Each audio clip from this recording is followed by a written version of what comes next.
নমস্কার, আমার ভুরিভোজ চ্যানেলে সকলকে স্বাগত জানাই। Welcome to my channel Bhuribhoj. আমি আজকে বানাবো ভেজ স্যান্ডউইচ। তার জন্য এখানে ছোট ছোট টুকরো করে আদা কাঁচা লঙ্কা কেটে নিয়েছি ভাপানো মটরশুঁটিটাকে অবশ্যই একটু গরম জলে ভাপিয়ে নেব। আর রয়েছে ফুলকপি, গাজর আর বাঁধাকপির পাতা কুচিয়ে নিয়েছি। কড়াইতে দিয়ে দিয়েছি তেলটা গরম করে নিয়ে এর মধ্যে প্রথমে আমি দিয়ে দেব মেথি ফোড়নে, একটু মেথি দেব সামান্য পরিমাণে, আর দিয়ে দেবো জিরে। মেথিটা একটু ভাজা হয়ে যাওয়ার পরে জিরেটা দেব।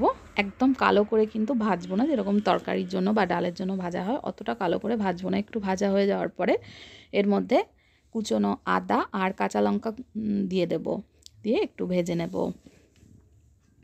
ভাজা হয়ে যাওয়ার পরে এর মধ্যে ছোট ছোট করে কেটে রাখা ফুলকপির টুকরোগুলো দিয়ে দিচ্ছি।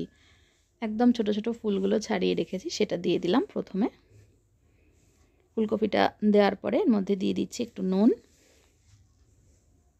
নুনের ব্যবহার আর করব না, বেশ খানিকটা নুন কিন্তু দিয়ে দিলাম ফুলকপি ভাজার সময়। ফুলকপিটাকে 2-3 মিনিট মতন ভেজে নেব। এবার আমি এর মধ্যে দিয়ে দিচ্ছি বাঁধাকপির কুচনো পাতাটা আর গাজর কুচনো, আর দিয়ে দিচ্ছি এর মধ্যে ভাপানো মটরশুঁটি।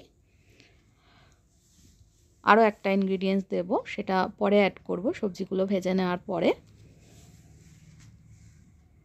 সমস্ত সবজিগুলোকে 7-8 মিনিট মতন ভেজে নেব। ভেজে নেওয়ার পরে এর মধ্যে দিয়ে দিচ্ছি মশলা, ছোটো চামচের হাফ চামচ মতো জিরে গুঁড়ো দিয়ে একটু মিশিয়ে নেড়ে চেড়ে নিলাম। এবার দিয়ে দেব এর মধ্যে সামান্য পরিমাণে একটু লঙ্কার গুঁড়ো।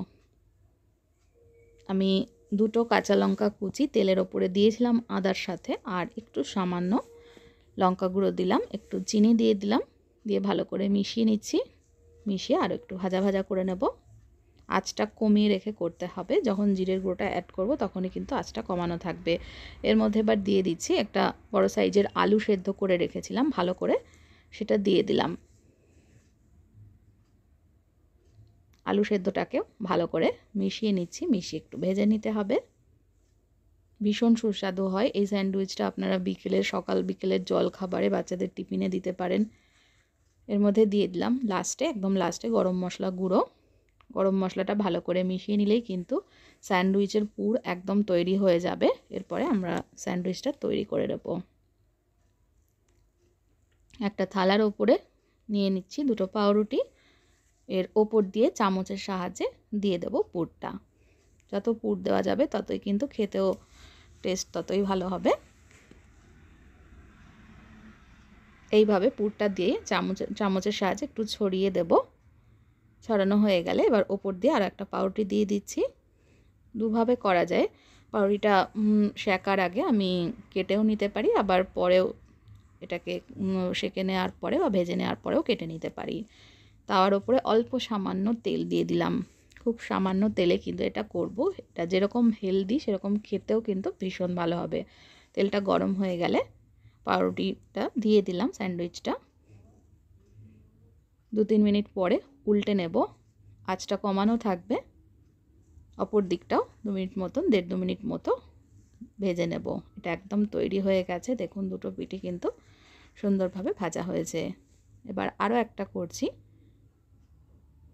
চামচের সাহায্যে দিয়ে দিলাম। দেওয়ার পরে পুরটা ওপরে আর একটা পাউরুটি দিয়ে এবার এটা আমি তাওয়ার ওপরে দিয়ে দিচ্ছি, পরে কেটে নেব। 2টো পাউরুটি একইভাবে তৈরি করে এইভাবে 2টো স্যান্ডউইচ দিয়ে দিলাম। দেওয়ার পরে এটাকে হাত দিয়ে চেপে নিয়ে তারপরে কিন্তু উল্টাতে হবে, নইলে পাউরুটিটা খুলে বেরিয়ে যাবে পুরগুলো। এইভাবে হাতের সাহায্যে একটু চেপে নিয়ে খুন্তির সাহায্যে উল্টে দেব। দেখুন এটা দেওয়ার পরে কেটে নিচ্ছি এইভাবে। একদম তৈরি হয়ে গেছে। এটা কিন্তু এমনিও ভালো লাগে, টমেটো কেচাপ ছাড়াও ভীষণ সুস্বাদু হয়। অবশ্যই এভাবে ট্রাই করে দেখবেন। আর আমার রেসিপিটা ভালো লাগলে আমার চ্যানেলটা যারা এখনও সাবস্ক্রাইব করেননি তাদেরকে অনুরোধ করব সাবস্ক্রাইব করে নেওয়ার জন্য।